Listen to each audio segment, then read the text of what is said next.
ఇది కదా ఆఫర్ అంటే ఇప్పుడు ఎంత కొంటే అంత ఫ్రీ విఆర్ఆ fine silver jewellery Jubilee Hills check post Hyderabad. నమస్కారం, వెల్కమ్ టు సుమన్ టీవీ. నేను గీతాంజలి. ప్రస్తుతం మనతో పాటు భారతీ శంకరపీఠం వ్యవస్థాపకులు, ప్రముఖ ఆధ్యాత్మికవేత్త, బ్రహ్మశ్రీ అన్నవరపు తిరుపతిమూర్తి అవధాని గురువు గారు ఉన్నారు. వారితో మాట్లాడదాం. గురుగారు నమస్కారం అండి. ఓం శ్రీ మహాగణాధిపతయే నమః. గురుగారు, పాల్గొన మాసం మార్చి 11వ తారీఖు చాలా విశేషమైన రోజని విన్నానండి. ప్రత్యేకించి కొన్ని సమస్యలకు నివారణ ఉంటుంది, కొన్ని పరిష్కారాలు చేసుకుంటే అని విన్నాను. ఇలా కొన్ని ముఖ్యమైనవి విశేషమైన రోజులకు సంబంధించి మీరు కొన్ని పరిహారాలు కూడా తెలియజేస్తున్నారు. చాలామంది అవి పాటించి బాధలైతే వాటి నుంచి విముక్తి పొంది, ఏదైనా ఇబ్బంది అయితే ఆ పరిహారాలు పాటించి కొంచెం మంచి పొజిషన్కి వెళ్ళిన వాళ్ళని కూడా చూసాం, చెప్తున్నారు కామెంట్స్లో కూడా.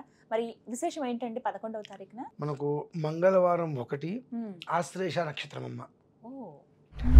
ఆశ్లేష అనగానే ముందు మనకు తెలిసింది ఏమిటి అంటే మొత్తం సర్వజనులని భయపెట్టేయటం.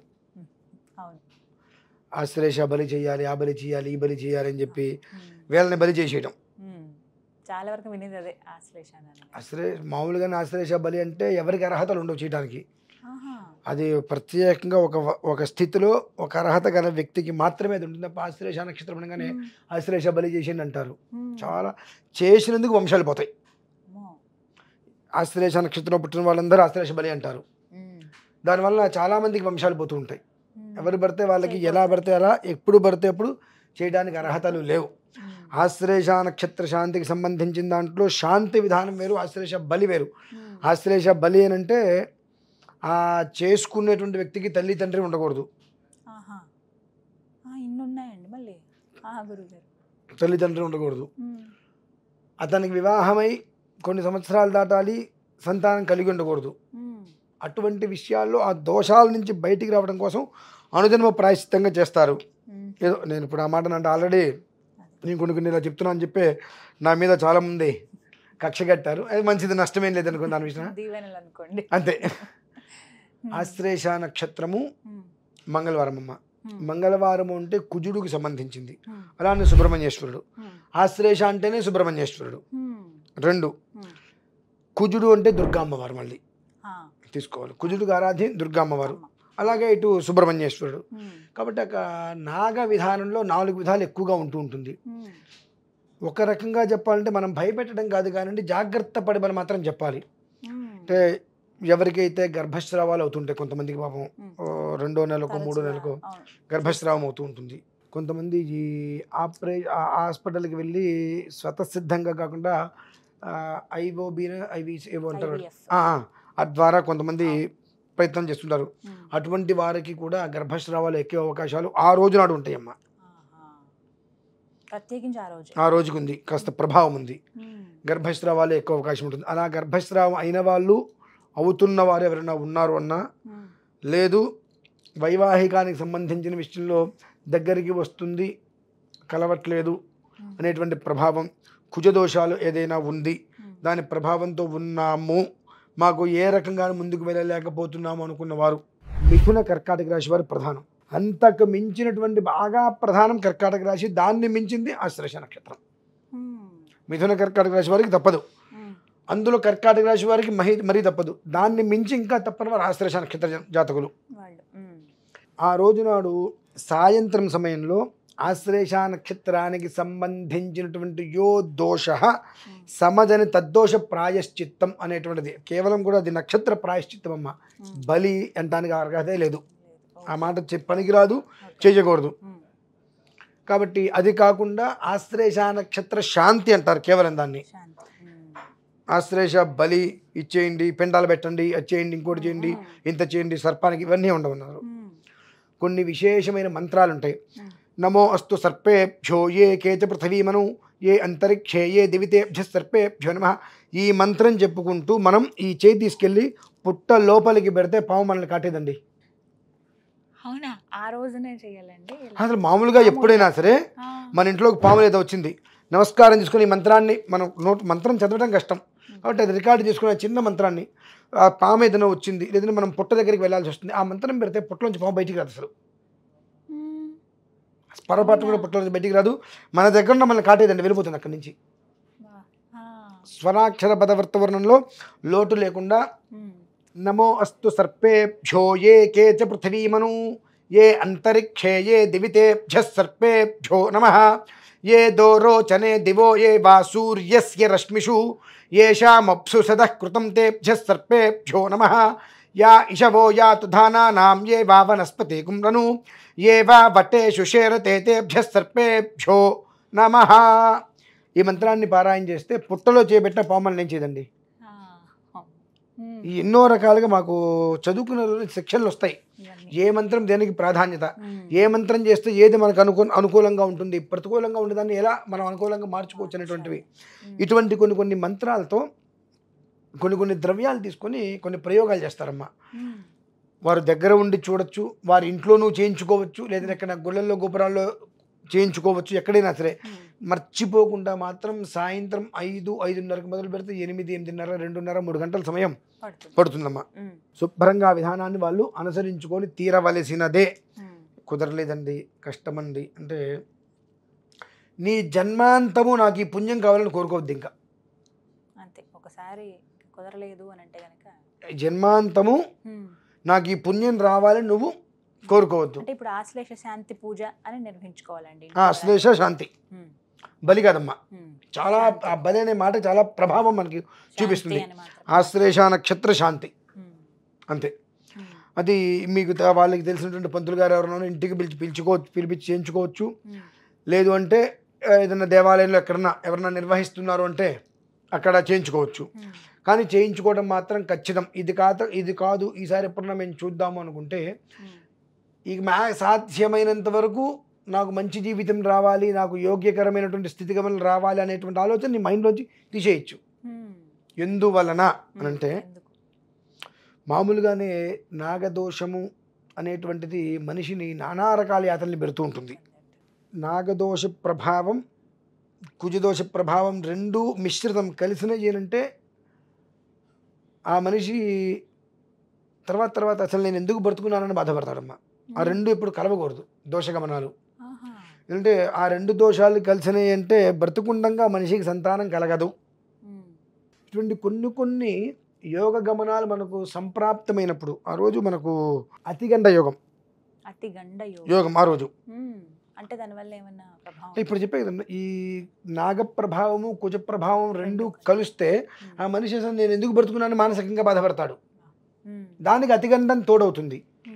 ఈ మూడు కలిసి వచ్చినప్పుడు ఆ మనిషి చేసేటువంటి ప్రక్రియ ఆశ్లేష నక్షత్రానికి శాంతి. ఎందువల్లంటే ఉగ్ర నక్షత్రం ఉంటుంది. ఆ నక్షత్రం ఉగ్ర నక్షత్రం. ఆ నక్షత్ర ప్రభావం వచ్చినప్పుడు మామూలుగా ఆదివారం కలిస్తే కొంచెం మనం ఆలోచించాల్సి వస్తుంది. మంగళవారం అనేటప్పటికీ అసలు దాని ప్రభావం 4, 4, 4, 4, 4, 7 నాలుగులు పెరుగుతుంది ప్రభావం. 7తో వృద్ధి చెందుతుంది ఎప్పుడు కూడా.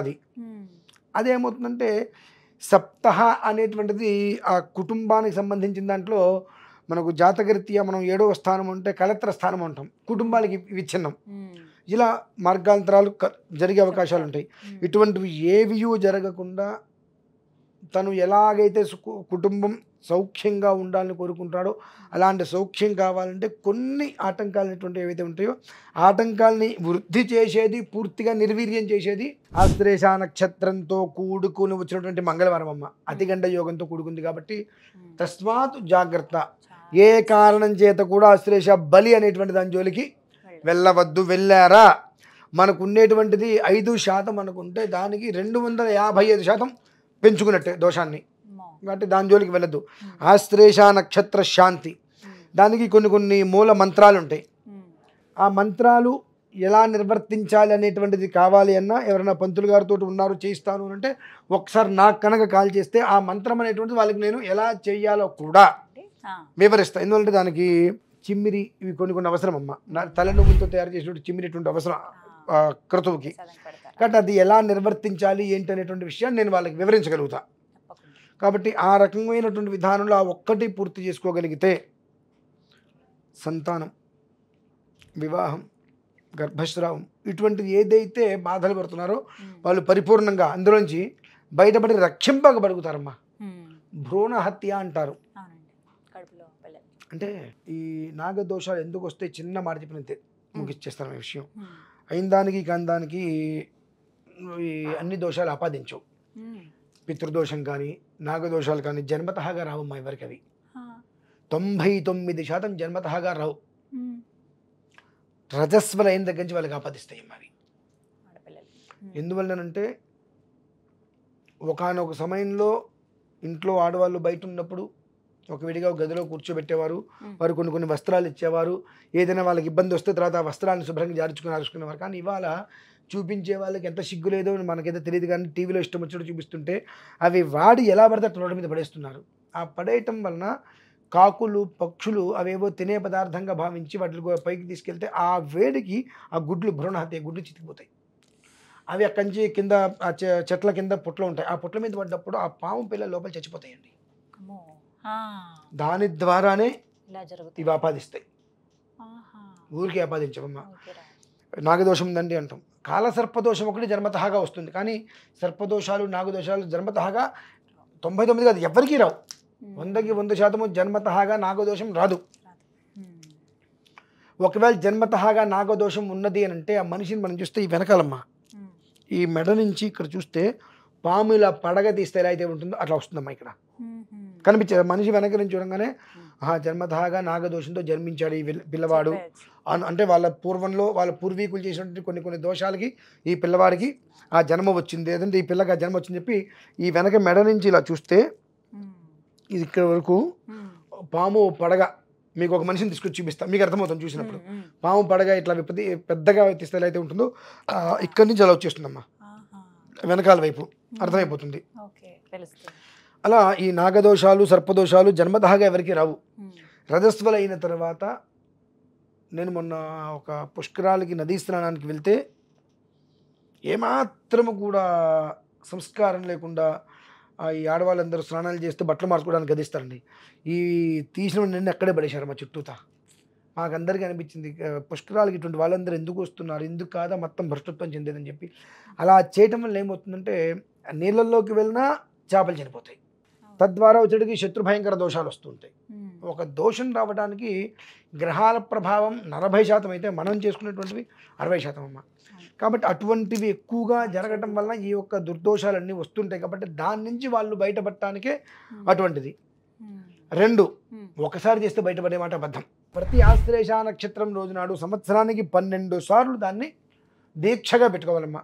ఆ ఒక్కరోజు మిగిలిన రోజు నువ్వు ఎలా అయినా ఉండు, ఆ ఒక్కరోజు ఒక రకమైన దీక్షగా ఉంటూ ఏది పడితే తినకుండా ఒక విధానంతో ఉండగలిగితే సంవత్సరం మొత్తం మీద 12 సార్లు ఆశ్లేష నక్షత్రం వస్తుంది. ఆ 12 సార్లు ఆశ్లేష నక్షత్ర శాంతి చేసుకోగలిగితే తద్వారా నీ కుటుంబానికి తర్వాత ఒక రకంగా ప్రభావం చాలా తగ్గుతుంది.